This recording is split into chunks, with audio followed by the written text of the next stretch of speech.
Welcome back, everybody, to another deep dive. And today we're going deep on autism treatment strategies. Specifically for kiddos facing. Yeah, moderate to severe challenges. And we're going to unpack what really makes a difference. And I think because we're both ABA therapists here at the Bechange Center for Autism, Right. we can bring you all of those tried and true strategies that we use every single day with these awesome kids. I'm excited to dig in. Mm-hmm. You know, I always say it, but I think a lot of parents get tripped up on this. Yeah. You know, I think, okay, my child needs to learn to talk, so speech therapy, right? Right.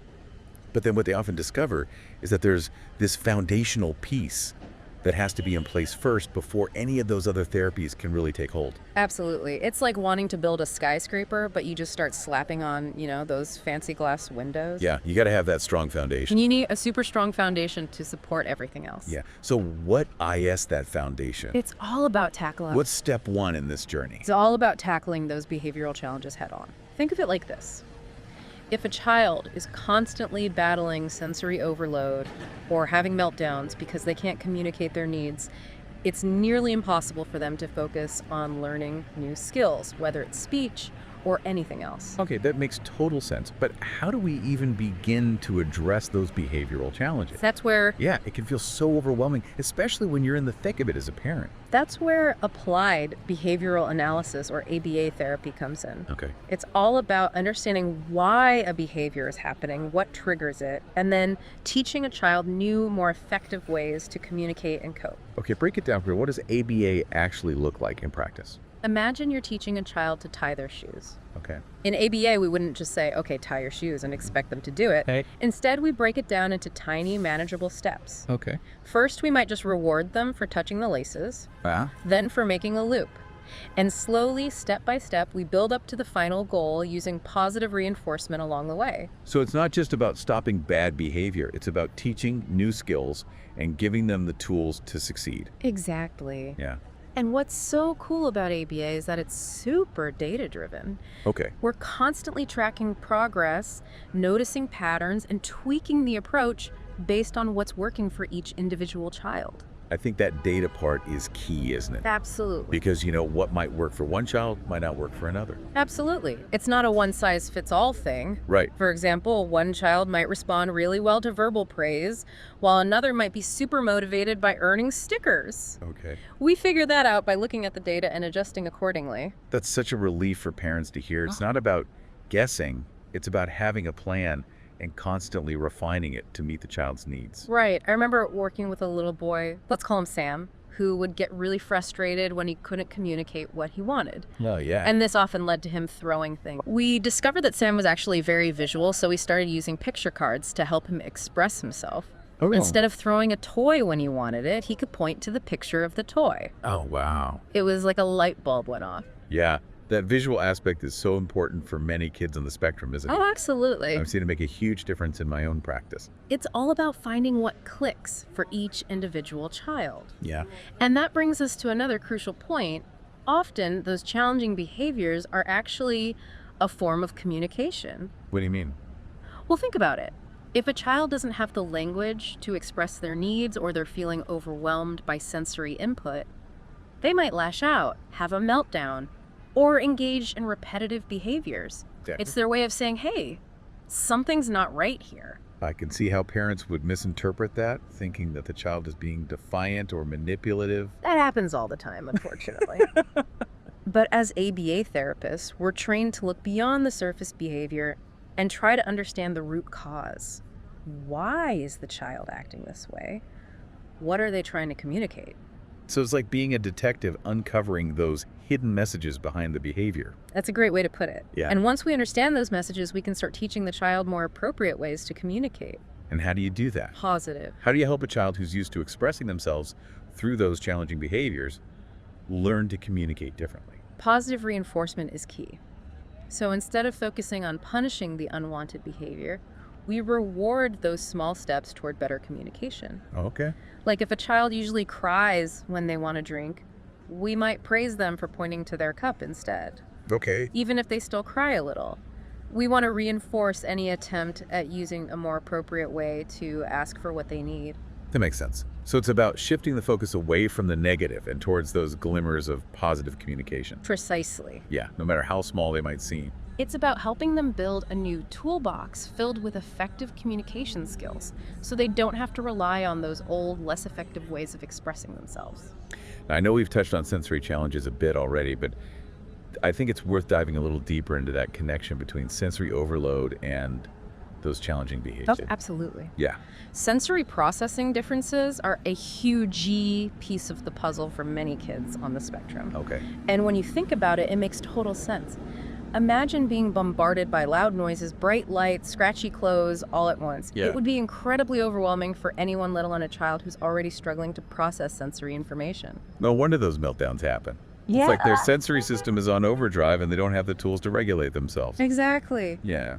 And that's where ABA can help. We can teach kids strategies to manage those sensory inputs, like using noise-canceling headphones in noisy environments, or taking breaks in a calming sensory space when they're feeling overwhelmed. Yeah. I'm thinking back to a little girl I worked with, we'll call her Sarah. She was terrified of hand dryers in public restrooms. Oh, yeah. The sound would send her into a complete panic. Oh, wow. So we started by just playing recordings of hand dryers at a very low volume while she played with her favorite toys. Oh, okay. Slowly over time, we increased the volume and got closer and closer to the actual hand dryer. Desensitization at its finest. It really was. Eventually, she was able to stand next to a hand dryer without any fear. It was amazing to see her overcome that anxiety. Those victories are so rewarding, aren't they? Oh, they are. It reminds us why we do this work. Absolutely. It's all about empowering these kids to navigate the world with confidence and independence. And that brings to mind a story you told me about a little boy named Lucas. Could you share that with our listeners?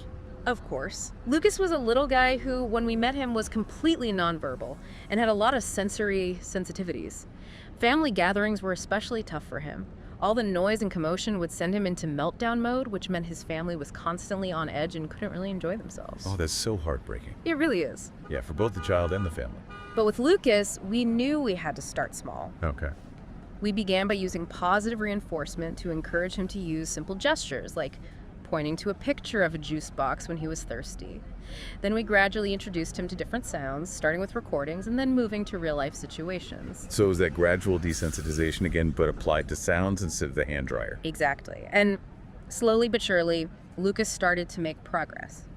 He began using more gestures than single words, and his meltdowns became less frequent and less intense. Wow. His family was ecstatic because they could finally relax and enjoy those family gatherings without worrying about him getting overwhelmed. That's such a powerful example of how addressing those sensory challenges can unlock a child's potential, not just in therapy, but in their everyday life. And it highlights the importance of looking at the whole child, right? Yeah. Understanding that behavior communication and sensory experiences are all interconnected. It's like a giant web, and pulling on one thread affects the entire structure.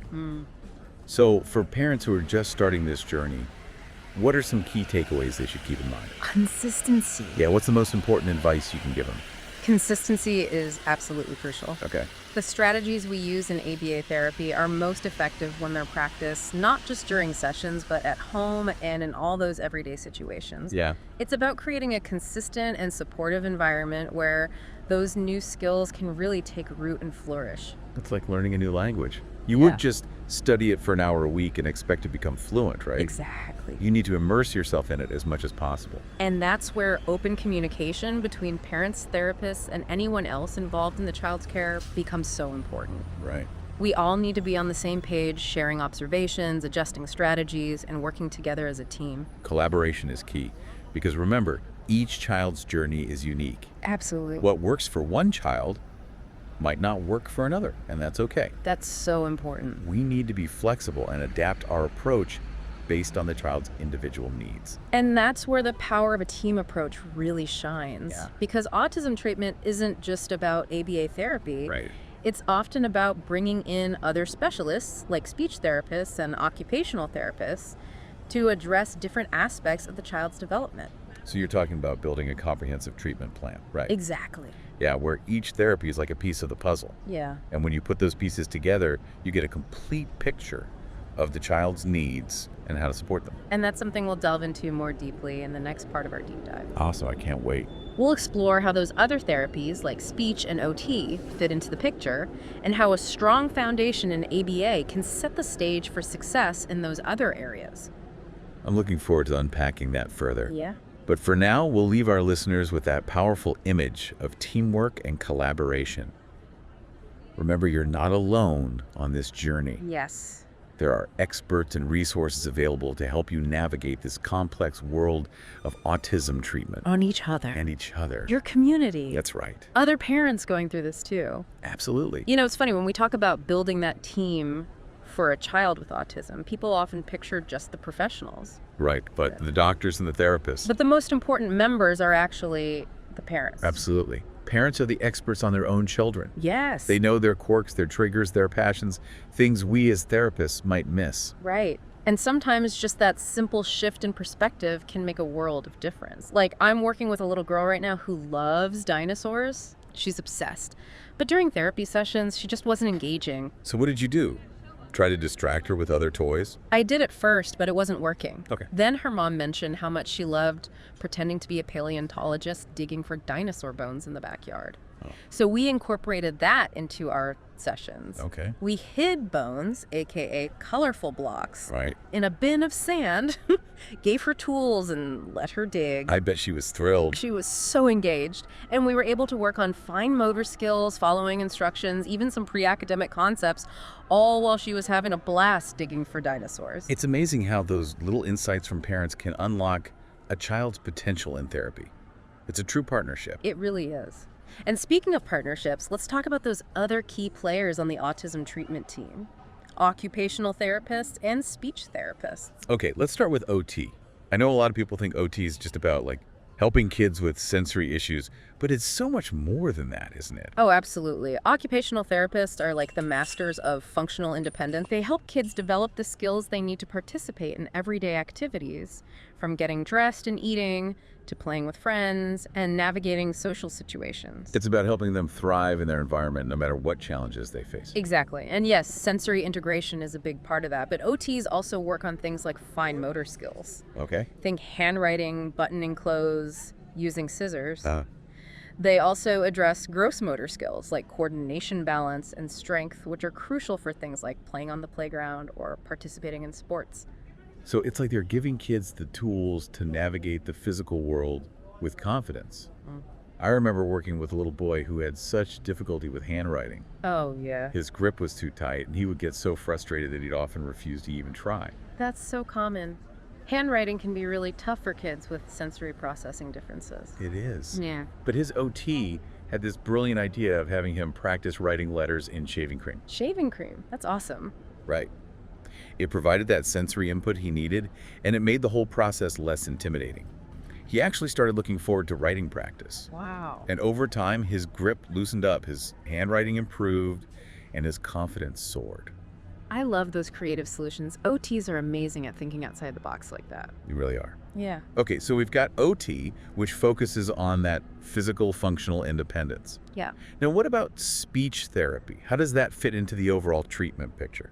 Speech therapists are all about communication in all its forms. Okay. So it's not just about helping kids learn to speak, it's about helping them understand language, express themselves, and interact socially, whether they use spoken words, sign language, pictures, or even assistive technology. It's about finding the best way for each individual child to communicate their wants, needs, and ideas. Exactly. And for kids with autism, that can sometimes be a real challenge. Right. They might have difficulty processing language, understanding social cues, or expressing themselves clearly. And that can lead to frustration, anxiety, and those challenging behaviors we talked about earlier. Absolutely.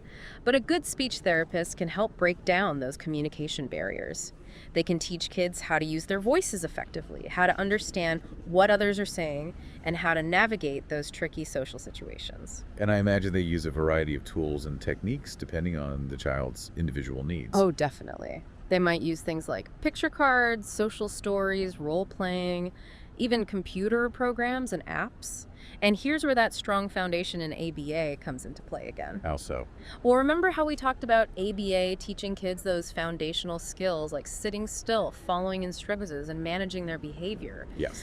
Those skills are crucial for being able to participate in and benefit from speech therapy. That makes sense. If a child is constantly getting up and running around or having meltdowns, it's going to be really hard for them to focus on learning those communication skills. Exactly. It's like Yeah. trying to build a house on quicksand. Yeah. You need that solid ground first. And that's what ABA provides, that stable foundation for those other therapies to build upon. So it's all about working together, each therapy complementing the others. Precisely. And I think it's important to remember that the order in which these therapies are introduced can also make a big difference. What do you mean?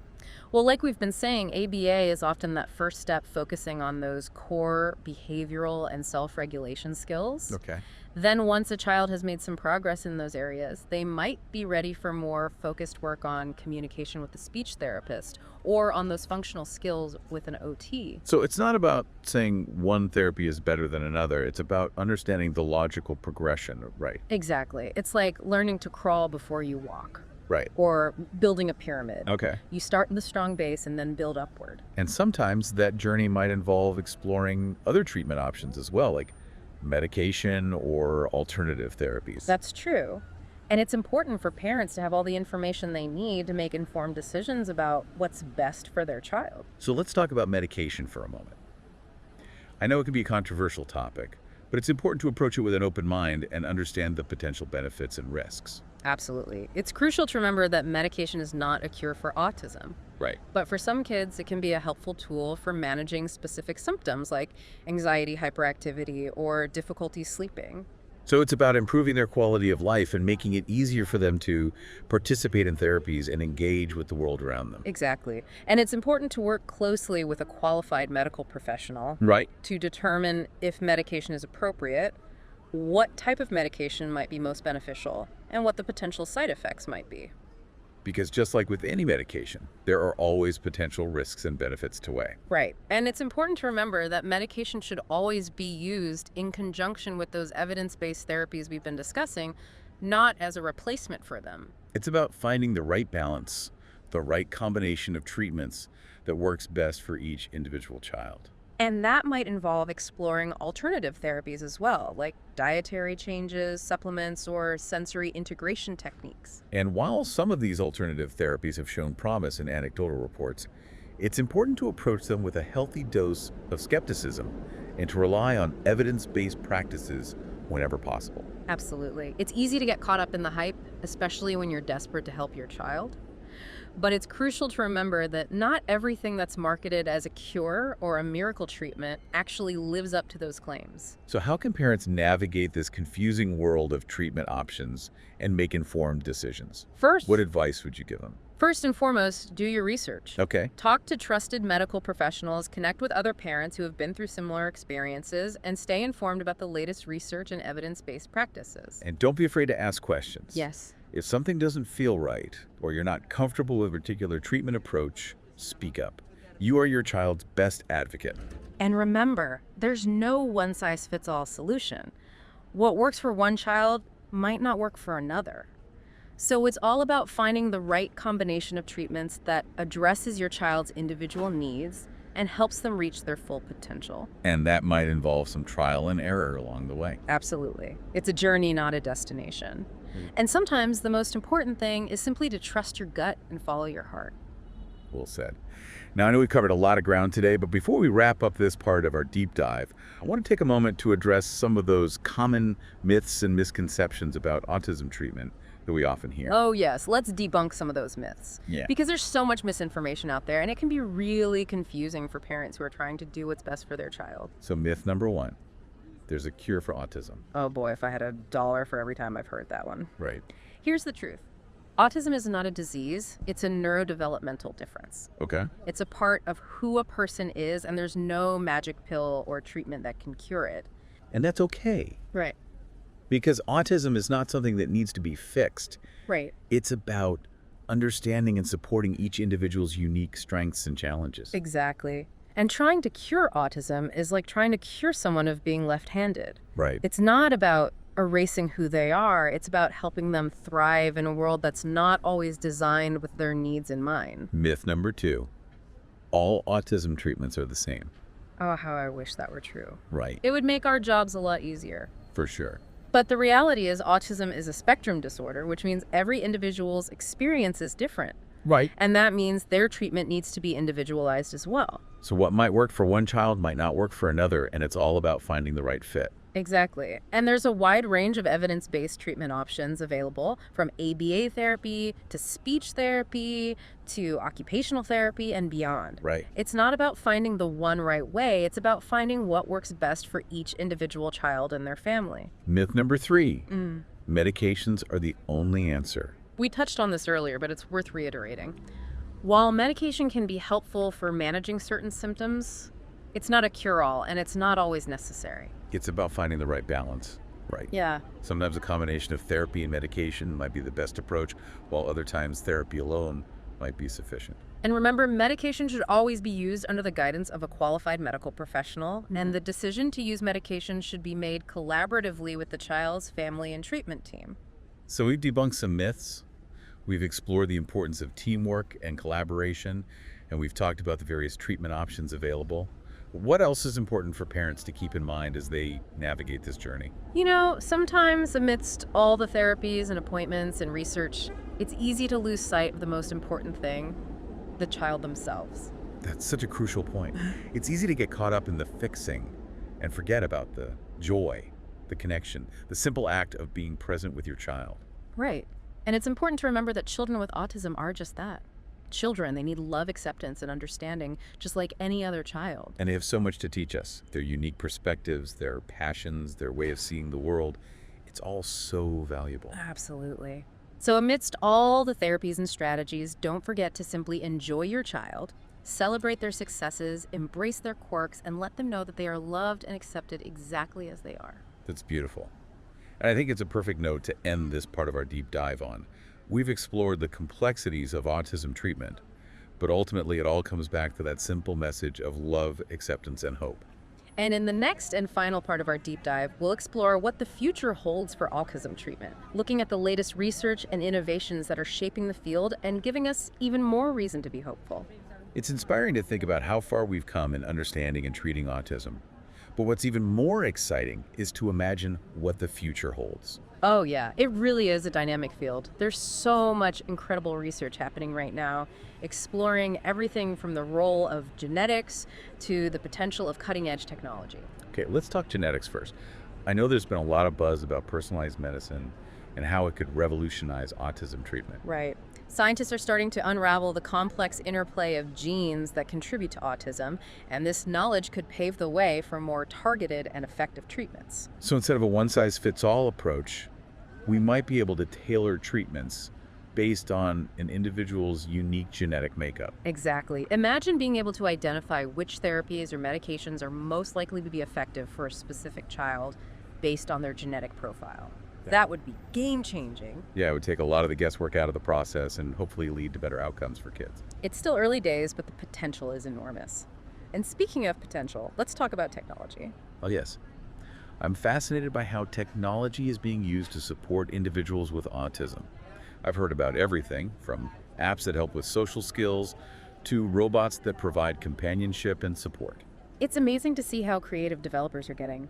There are apps that teach kids how to read facial expressions, apps that provide visual schedules and reminders, even apps that use augmented reality to create social scenarios for kids to practice in. It's like having a virtual therapist in your pocket. Yeah. And what about those robots? What role are they playing? Some robots are being used in therapy settings to help kids practice social interaction and communication skills in a safe and predictable environment. So the child can interact with the robot without feeling overwhelmed or pressured like they might in a real-life social situation. Exactly. And the robot can be programmed to provide positive reinforcement and feedback, which can be really motivating for kids. Yeah, I can see how that could be a powerful tool. Are robots ever used outside of therapy settings? Yes, some families are using companion robots to provide comfort and support to individuals with autism. What do you mean by companion robot? They're robots designed to interact with people in a social and emotional way. They can respond to touch, recognize faces, and even engage in simple conversations. That's incredible. I could see how that could be especially beneficial for individuals who struggle with social isolation or anxiety. Right. And for some individuals, having that consistent, predictable presence can be really calming and reassuring. It's amazing to think about all the ways technology is being used to enhance the lives of individuals with autism and their families gives me so much hope for the future. Me too. And, beyond genetics and technology, there's so much other exciting research happening right now. Scientists are exploring new ways to understand the brain, develop more effective therapies, and improve early detection and intervention. Early intervention is key, isn't it? The earlier we can identify and support children with autism, the better their outcomes tend to be. Absolutely. And that's why it's so important for parents to be aware of the early signs of autism and to seek professional help if they have any concerns about their child's development. And remember, early intervention doesn't have to be this big, scary thing. It can be as simple as playing games with your child, reading books together, or engaging in those everyday activities that help them learn and grow. It's about creating a loving and supportive environment where your child feels safe to explore, learn, and be themselves. Well said. And as we wrap up this deep dive into the world of autism treatment, I think it's important to reiterate that message of hope. Yes. Hope that with early intervention, individualized treatment plans, and a supportive team of professionals and loved ones, every child with autism can thrive and reach their full potential. And hopes that as our understanding of autism continues to evolve, we'll see even more breakthroughs and advancements that will transform the lives of individuals with autism and their families. Absolutely. It's an exciting time to be working in this field, and I'm so grateful to be a part of it. Me too. And to all the parents and caregivers out there who are listening, remember that you are not alone in this journey. There's a whole community of support available to you, and we're here to help you every step of the way. Don't be afraid to reach out, ask questions, and connect with others who understand what you're going through. Together, we can make a difference in the lives of these amazing kids. Thanks for tuning into this deep dive on autism treatment. We'll catch you all next time.